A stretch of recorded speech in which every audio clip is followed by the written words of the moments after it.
मध्य प्रदेश लोक सेवा आयोग का जो तीसरा फॉर्म हमें भरना है वो है अनुप्रमाणन फॉर्म, जो कुछ इस तरह दिखाई दे रहा है।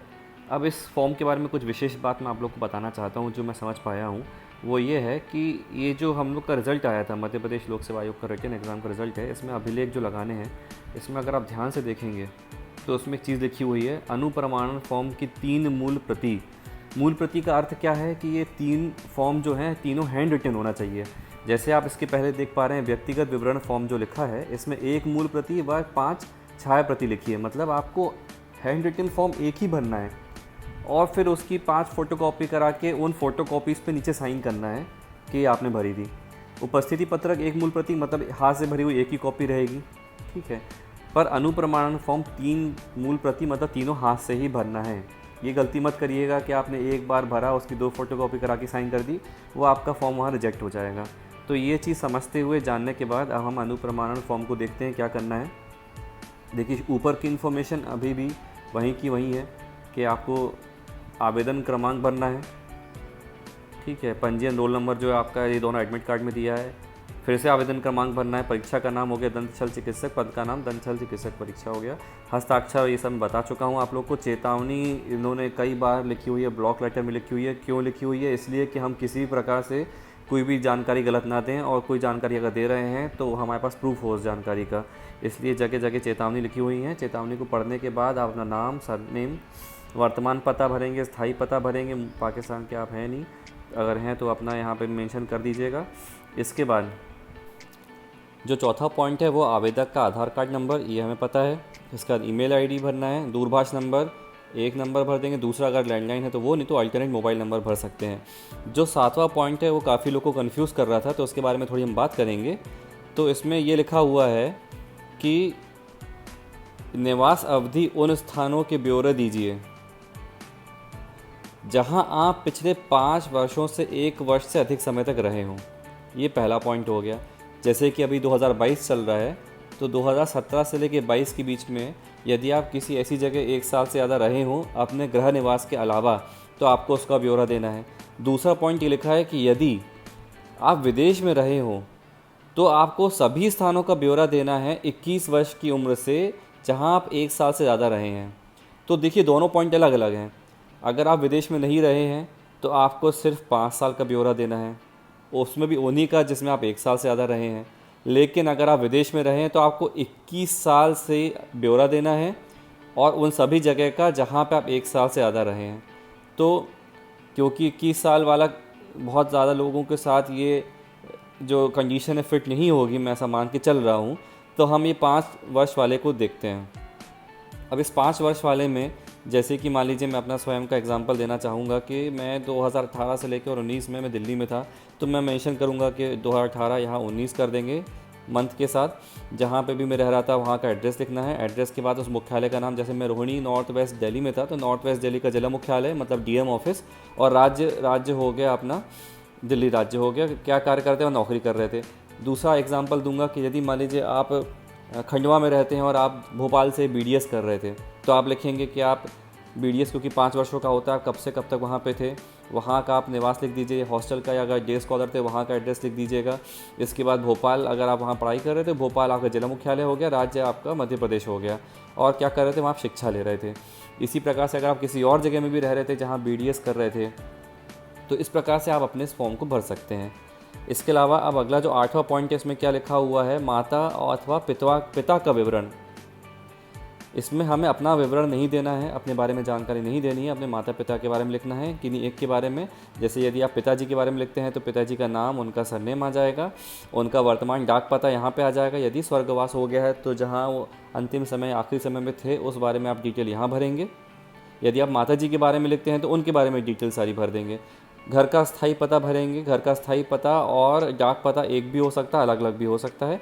व्यवसाय, यदि अपने पिताजी के बारे में लिख रहे हैं तो उनका व्यवसाय क्या था, शासकीय था या प्राइवेट था, अशासकीय था, वो यहाँ मेंशन करेंगे। और यदि वो नौकरी में है, यदि आपके पिताजी नौकरी में हैं जिनके बारे में आप ब्यौरा पूरा भर रहे हैं, तो उस पद का नाम लिखना है। यदि वो रिटायर हो चुके हैं तो आप यहाँ पर रिटायर मेंशन कर सकते हैं और बाकी चीज़ें छोड़ सकते हैं। तो ये हो गया इस पेज के बारे में। अब हम बात करेंगे अगले पेज के बारे में। इसमें क्या क्या लिखा हुआ है देखिए। इसमें लिखा है कि हमें अपने नीचे लिखे उल्लेखित व्यक्तियों की राष्ट्रीयता, पिताजी की भारतीय, माताजी भारतीय, पति पत्नी भारतीय या जहाँ विदेश की हो, उम्मीदवार स्वयं कहाँ के हैं, पति पत्नी का जन्म स्थान लिखना है, आवेदक की जन्म तारीख, यहाँ पे आप जन्म तारीख अपनी डेट ऑफ बर्थ लिखेंगे, वर्तमान आयु।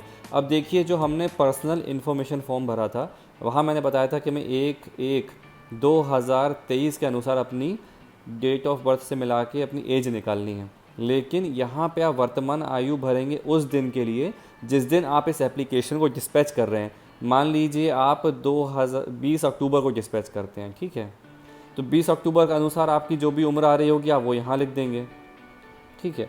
लेकिन ये जो मैं 20 यहाँ पर आपको एग्जाम्पल पे लिख के दिखाया है, ऐसा लिखिएगा नहीं, ये सिर्फ समझाने के लिए लिखा है। इस जगह पे कुछ लिखा पढ़ी नहीं करनी है, यहाँ पे मात्र उस तारीख से डिस्पैच के डेट से अपनी वर्ष माह और दिन निकाल लीजिएगा। अगला पॉइंट, मैट्रिक परीक्षा उत्तीर्ण कब की, ज़्यादातर लोग 15 वर्ष में ही करते हैं, उस हिसाब से यहाँ लिख दीजिएगा। आवेदक का जन्म स्थान, जिला, राज्य, ये तो आप भर लेंगे आराम से। धर्म क्या है, जो भी हिंदू मुस्लिम सिख ईसाई होंगे आप भर लीजिएगा। फिर इसके बाद 12 खा में क्या है, हमारे SC ST और OBC मित्रों के लिए यहाँ पे भरना है कि आपकी एक श्रेणी कौन सी लगती है, जाति का नाम। इसके बाद शैक्षणिक अर्हताओं में उन स्थानों के नाम दीजिए जहाँ आपने अध्ययन किया हो। शाला महाविद्यालय का नाम लिखना है। यदि आप कभी नियोजित रहे हो, नियोजित मतलब कभी आपने नौकरी चाकरी में कहीं थे आप, तो आपको यहाँ भरना है। अब इसमें देखिए सब लिखा है, केंद्रीय सरकार, राज्य सरकार, अर्धशासकीय, शासकीय निकाय, स्वशासी मतलब ऑटोनोमस, साथ ही साथ गवर्नमेंट ना हो प्राइवेट तो भी आप सब लिख सकते हैं। इसमें आप लिख सकते हैं बिल्कुल कि आपने कहाँ कहाँ काम किया है। धारित पद का नाम पहले लिखना है, जैसे मान लीजिए आप प्राइवेट प्रैक्टिस में है तो आप लिखेंगे पहले प्राइवेट प्रैक्टिशनर। काम का स्वरूप लिखेंगे क्लिनिकल। परिलब्धियाँ मतलब कितना पैसा कमाते हैं, आपकी ITR से मैच होनी चाहिए, सब चीज़ें, ज़्यादा पैसा डिक्लेयर कर रहे हैं तो। अवधि, कब से कब तक काम किया है। नियोक्ता का पूरा नाम, अगर आप खुद प्रैक्टिस करते हैं सेल्फ प्रैक्टिस तो अपनी क्लिनिक का नाम यहाँ लिखेंगे, अपनी क्लिनिक की email ID, अपने क्लिनिक का संपर्क नंबर, ठीक है।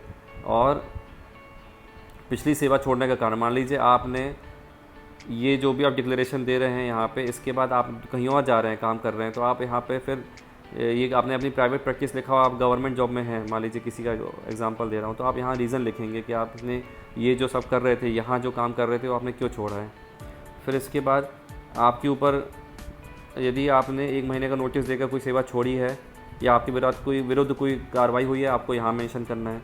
गिरफ्तार किए गए हैं, हाँ या ना, मुकदमा लिख चला है, नज़रबंद किए गए हैं, विधि न्यायालय में कोई जुर्माना दिया है, अपराध किया है, लोक सेवा आयोग द्वारा आपको विवर्जित किया गया है, ये सब यहाँ पे भरना है।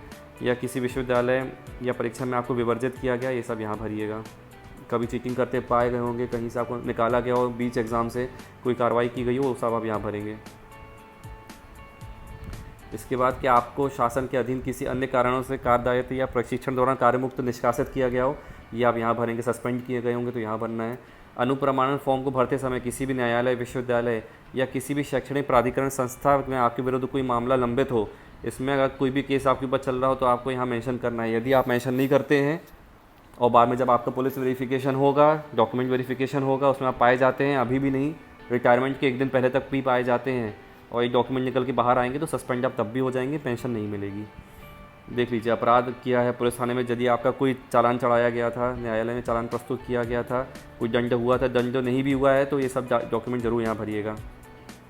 यदि आप किसी ऐसे संगठन से जो जुड़े हुए हैं जो सरकार द्वारा विधि विरुद्ध घोषित किया गया है, जैसे आप मान लीजिए आप PFI से जुड़े हुए हैं, तो अगर आप ऐसे संगठन से जुड़े हुए हैं जिसको अब सरकार ने आइडेंटिफाई कर लिया है कि राष्ट्र विरोधी है या प्रदेश विरोधी है, तो आपको यहाँ मेंशन करना है। यहाँ दिनांक लिखेंगे, दिनांक जो यहाँ मेंशन कर रहे हैं यही दिनांक आएगी, देखिए यहाँ पे, अभी आप मेरी बात समझ रहे होंगे, ठीक है। ये दिनांक जो वहाँ पे थी वही दिनांक यहाँ पे आएगी, इसी हिसाब से आपकी वर्ष माह निकाले जाएंगे, ठीक। उम्मीदवार के हस्ताक्षर यहाँ कर लेंगे, उम्मीदवार के यहाँ नाम हो जाएगा, बस ये हमारा अनुप्रमाणन फॉर्म हो गया। इसके बाद इसका लास्ट पेज, हाँ, आपके मोहल्ले के 2 ऐसे उत्तरदायी लोग, ये उत्तरदायी जो 2 लोग बनेंगे आपके रिश्तेदार नहीं हो सकते हैं, इतना बस ध्यान रखिएगा। आपके चाचा, फूफा, मामा नहीं हो सकते। इसके अलावा जो भी नोन है आपके वो 2 यहाँ भरेंगे। फिर आप दोबारा हस्ताक्षर, नाम, दिनांक, स्थान, ये आपको नहीं भरना है, ये कार्यालय द्वारा भरा जाएगा। मुझे लगता है यही 3 मुख्य फॉर्म थे जो मैं आपको बताना चाह रहा था। बाकी आपका जो रोज़गार रजिस्ट्रेशन है आपको MP रोज़गार पोर्टल से मिल जाएगा।